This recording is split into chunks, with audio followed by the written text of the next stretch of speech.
Welcome to Spanglish Friends, the podcast for true beginner Spanish learners. Hola amigos, I'm Val, your co-host and experienced Spanish teacher from Venezuela. And I'm Em, your Australian co-host who's been learning Spanish for 10 years. Our goal is simple, to get you confident listening and speaking in beginner Spanish with content you'll actually use in real-life conversations. Join the Spanish Friends community by subscribing wherever you listen to podcasts and following us on social media at Spanglish_friends. Let's get started. Comencemos.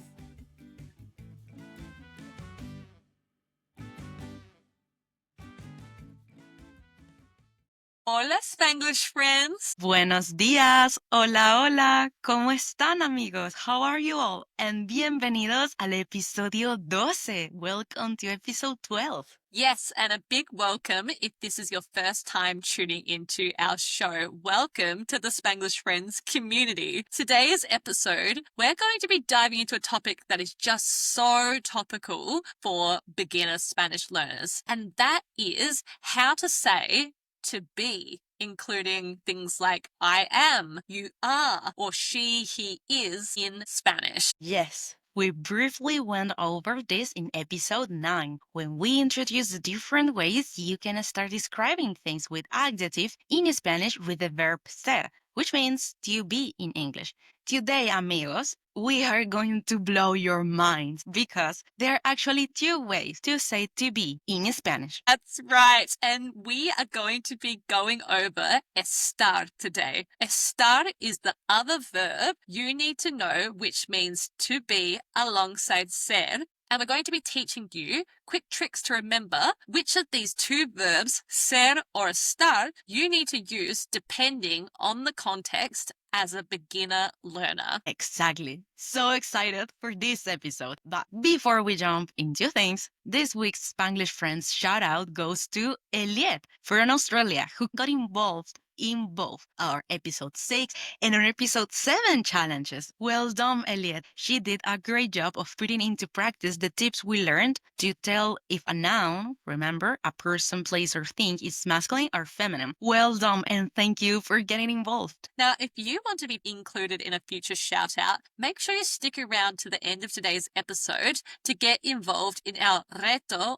our challenge of the week. Each lesson, we want to tell you exactly what you'll get out of investing your time listening to us. That's right. So by the end of today's episode, you're going to be able to answer these 3 questions, Spanglish friends. Question number 1, what is the verb estar and how do you conjugate this verb? Number 2, what are the 2 main reasons as a beginner that you would use estar? And what are the 2 main reasons as a beginner that you would use the verb ser? Awesome. So, first thing, let's introduce the verb estar, which means to be in Spanish. So, a quick recap. If we go back to episode 9, we taught you how ser is the verb to be in Spanish. In English, we don't say I be, you be, and he be or she be. No, we say I am, you are, and she is, he is, right? Well, in Spanish, works the same. We need to conjugate the verb ser and say yo soy, which means I am, tú eres, you are, ella es, she is, or él es, he is. So if you haven't tuned into our episode 9, we definitely recommend you to go back, listen to it, and then tune back into today's episode. So you have all this context. Awesome. So, Prof. Val, how do we say I am, you are, or she is, he is in Spanish using the verb estar, which we now have discovered also means to be? This brings us to the first question of the day. How do we conjugate the verb estar, right? The basic conjugations are yo estoy, which means I am, tú estás, which means you are, or ella está, which means she is, or él está, which means he is. And the fun fact is, Spanglish friends, you might have already been using the verb estar without knowing it. So cast your minds back to, for example, episode 3, where we learnt how to introduce ourselves in Spanish. Profe Val, our teacher Val, asked me, ¿Cómo estás?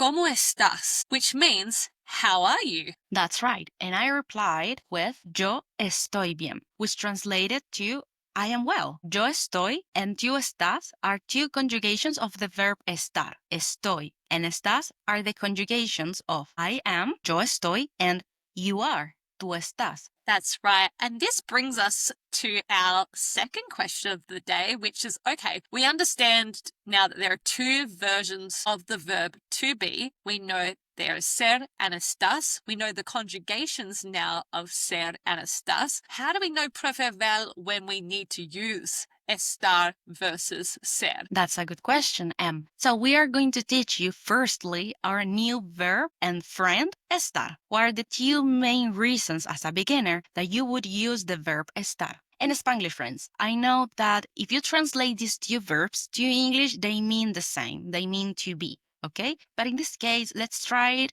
to see them from the Spanish perspective, which is these two verbs, they serve different purposes. You'll see it, we are going to show you. And because of this, we consider them in Spanish two very different verbs, all right? You are going to learn the main reasons you'd use each verb, starting with estar.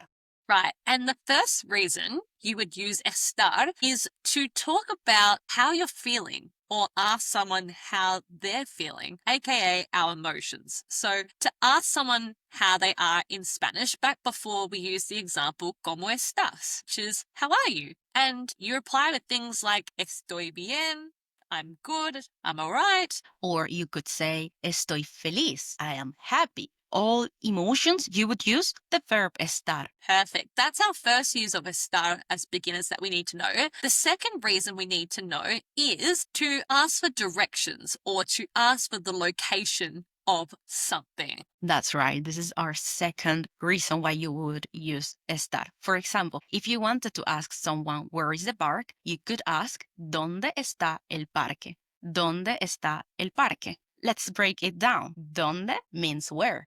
Está, we know, means is. It's the conjugation of estar. We can also use it for inanimate object. And el parque means the park. And you could also ask someone where they are. So, for example, ¿Estás en el parque? ¿Estás en el parque? Which means, are you in the park? ¿Estás means, are you?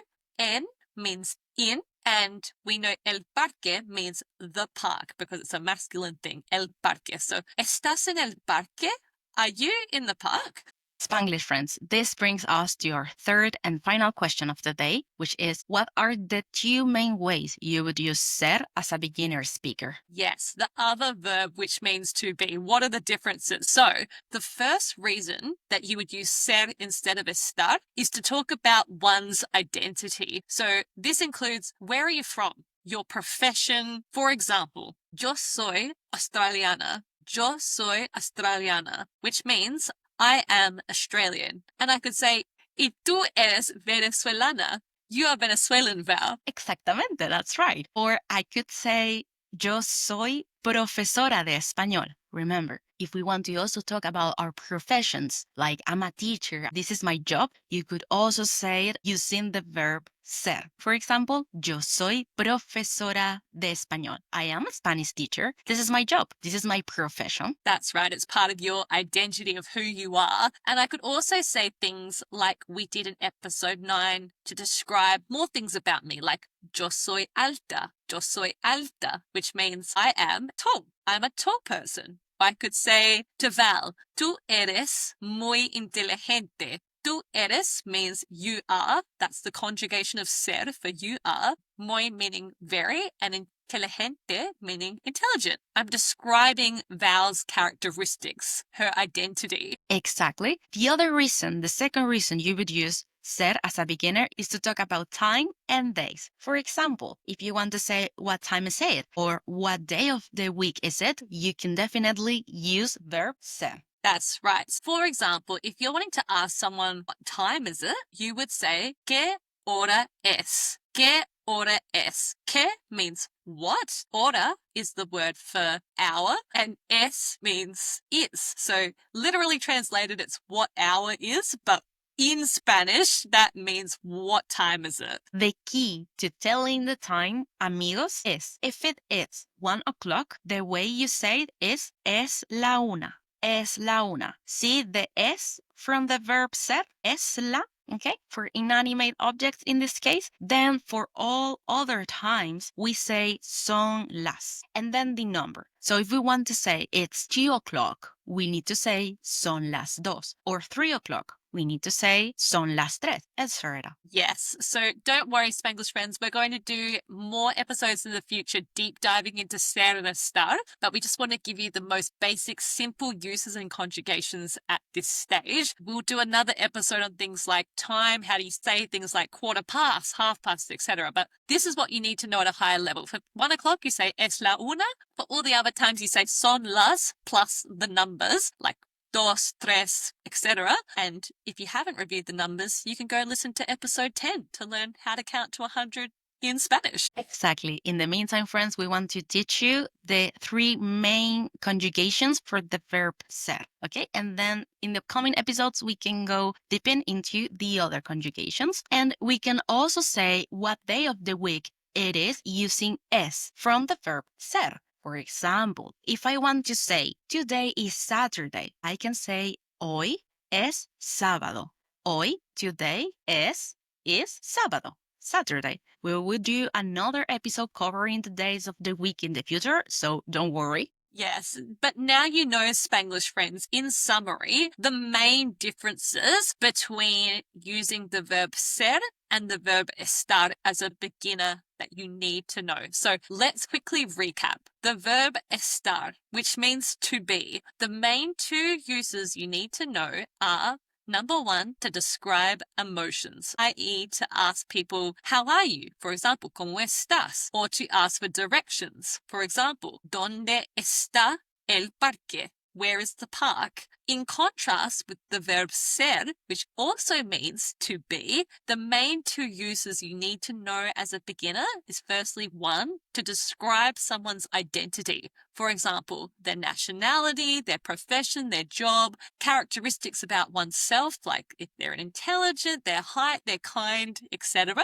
And the second use is for time and day. For example, es la una, it's 1 o'clock, or hoy es sábado, today is Saturday. Thank you, Em, for this very good explanation and summary. And we know, Spanglish friends, if we want to retain what we've learned and these rules that we've covered for using ser versus estar, we need to put it into practice. Absolutamente, absolutely, Val. And we're going to put all 4 uses of both ser and estar into practice. So, Spanglish friends, listen out and hear if you can catch all 4 uses of estar and ser. So let's do a real life conversation that maybe you would have if you were traveling in a Spanish speaking country. Entonces, let's set the scene. For today's conversation, imagine Em is walking around the streets, chum, chum, chum, in Chile, and her phone has run out of battery. Oh no, it's died. Oh no. And yes, I need directions because I don't know what time it is, okay? So you always have to be prepared, Spanglish friends, in case our phone batteries died, to ask someone in Spanish. So I'm going to ask a señora on the street, someone I don't know on the street, played by our Profe Val, for directions. Are you ready, Profe Val? I'm going to play the old lady, la señora. Sí, amiga. Comencemos.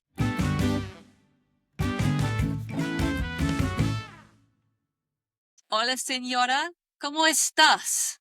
Hola, estoy bien, gracias. ¿Necesitas ayuda? Sí, mi nombre es Emily. Soy australiana y no hablo mucho español. Mi iPhone murió. ¿Dónde está el parque? No te preocupes. Está allí, a 2 cuadras. Gracias. ¿Qué hora es? Es la 1. Muchísimas gracias, señora. Que tengas un buen día. Igualmente.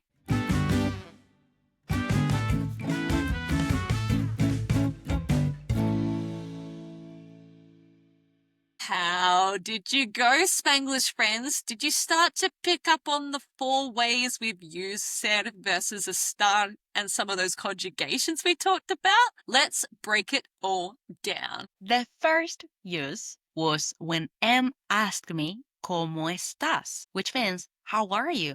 And I replied, estoy bien. I knew to use estoy, which is from the verb estar, as it is to do with how I was feeling, with my emotions, which was our first use of estar. Yes, and then I went on to say, mi nombre es Emily, which we know from episode 3 means my name is. Mi nombre es. Es is that conjugation of ser. And I also said, yo soy australiana, which we mentioned earlier in the episode, where I'm saying where I'm from. I said, I am Australian. And those were the first uses of the verb ser to describe my identity, my name, my nationality. I followed this by saying, which is such an essential phrase as a beginner, no hablo mucho español, is a fail-safe expression to say, I don't speak much Spanish. I was prepping the senora for this conversation. Plus, I then told her the reason why I was approaching her. I told her my iPhone died.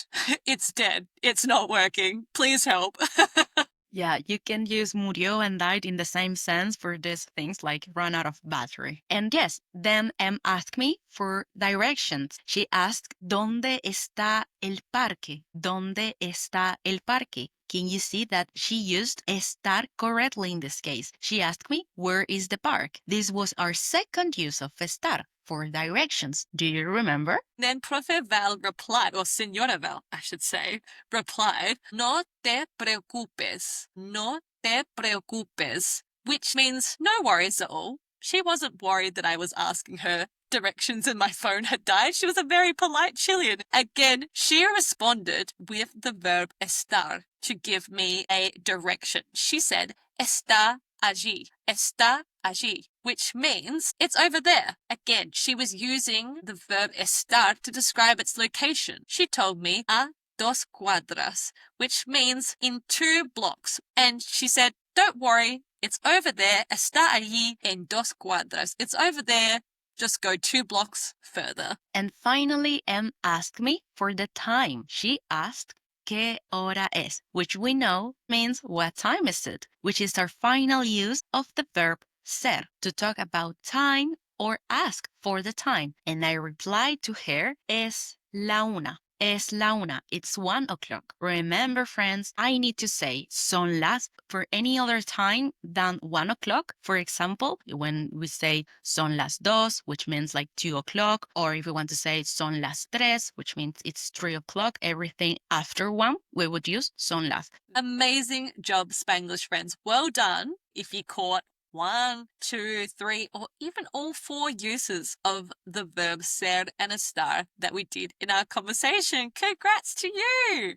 This brings us to the 3 things we want you to remember from today's episode. If you have forgotten everything else, we want you to remember these 3 things, okay? Number 1, número uno, ser and estar both mean to be. We introduced estar today, which you conjugate these 3 main ways. Yo estoy, I am, tú estás, you are, and ella está, she is, or él está, he is. Number 2, número 2. The 2 main reasons you'd use estar are for emotions and directions, okay? Yo estoy bien, I am well, or yo estoy en el parque, I am at the park. And last one, number 3, número 3, the 2 main reasons you'd use ser is for identity and time. So you could say, yo soy venezolana, I am Venezuelan, and you could say, es la una, it's 1 o'clock for time. And now, promptly on to our reto, our challenge of the week. We want you to put into practice one of the uses of the verb estar that we shared today. For example, talking about either emotions or directions. You could say, estoy feliz, like I'm happy today, or you could tell us where you are right now. Estoy en mi casa, I'm in my house. Or I could say, estoy en el tren, estoy en el tren. I'm on the train. Practice describing how you're feeling or tell us where you are in this very moment in time using the verb estar. We can't wait to see your answers in the comments below. Amazing, Em. And please tell us quickly before we go, what are we going to be diving into next episode? All right, we are going to be building on the foundational work we did on ESTAR today, and we're going to be deep diving and introducing you to how you say more emotions in Spanish beyond the estoy bien. For example, I'm tired, I'm stressed, I'm bored, I'm glad, and so much more. So you can go beyond that surface level with your classmates, Spanish teacher, your family or friends, and, get some real context to your conversation going. Maravilloso. Wonderful. Entonces, amigos, hasta la próxima, Spanglish friends. Until next time. We hope you've enjoyed this episode. See you next time. Ciao, ciao, amigos.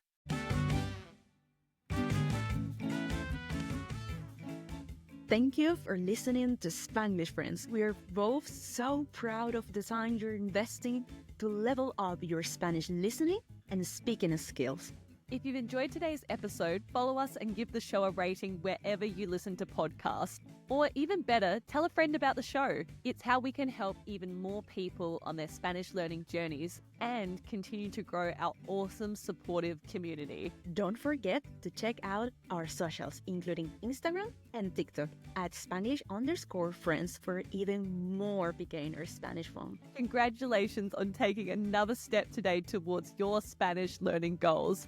Ciao, Spanglish amigos. Until next time. Hasta la próxima, amigos.